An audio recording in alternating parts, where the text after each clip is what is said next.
In today's Life Love Shopping, our focus is on love. Please welcome Arlene Pellicane, a top marriage and parenting author, to our show. Arlene, welcome. You just wrapped up Marriage Week and you're here to tell us more.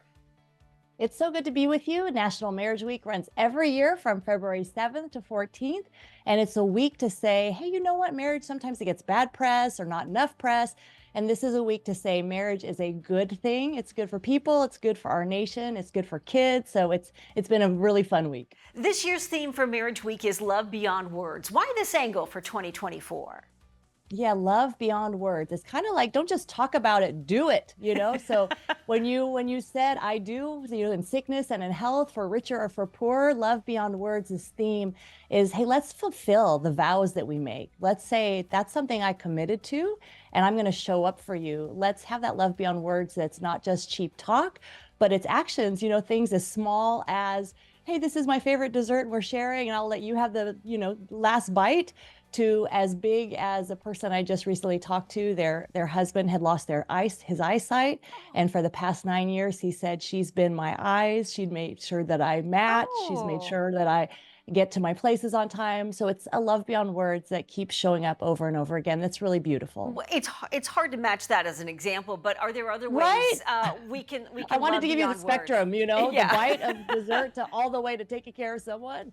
Right. Any other ways that are simple for us just in a daily basis? You mentioned, the last scoop of dessert. Other ways we can love beyond words that are simple, but mean a lot. Yeah. We think of this rhythm of daily connection and weekly dates and regular getaways. So daily connection, that's about, I'm going to spend 2 minutes without my phone, just looking at you and talking to you, or we'll take a short walk at the end of the day. Or, I'll send you a text and tell you that I love you in the middle of the day. Or I know a couple, they always have coffee together. No matter what happens in their schedule, they get up before that happens and they have 10 minutes together and they have coffee. So it's a daily connection that lets your spouse know, I got you and I still care about you, and then that weekly date. I love to tell people, shoot for a weekly date and you'll probably get 1 or 2 a month, and that is just fine. But yeah. It gives you something to look forward to. Make it novel, make it creative at marriageweek.org. Our website, we have all these creative date nights so that you can kind of make it more interesting, whether it's making a list from A to Z and kind of trying to find a date that kind of goes with each one of those letters, or try to see what can you accomplish with $25? Can you actually feed yourself with $25? So just try to infuse some different things and don't stop dating.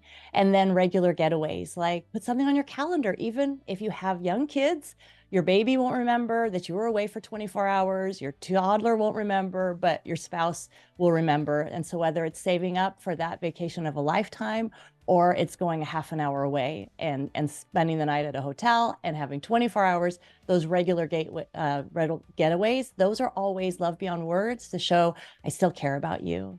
What are some of the statistics saying about the state of marriage today, and how is it impacting our younger generation? Yeah, we always hear, the divorce rate, all these things. The divorce rate is actually down, but it kind of makes sense because the marriage rate is also down. So the marriage rate has fallen by 65% since 1970. And if you look, for instance, at the silent generation, 81% of them got married. The boomers, 61% of them got married. Gen X, 53%, millennials, 44%. You can see, Andrea, we're ticking down in terms of who's they're getting married. And what it means moving forward, if it continues in this trajectory, is that 1 out of 3 young people will never marry.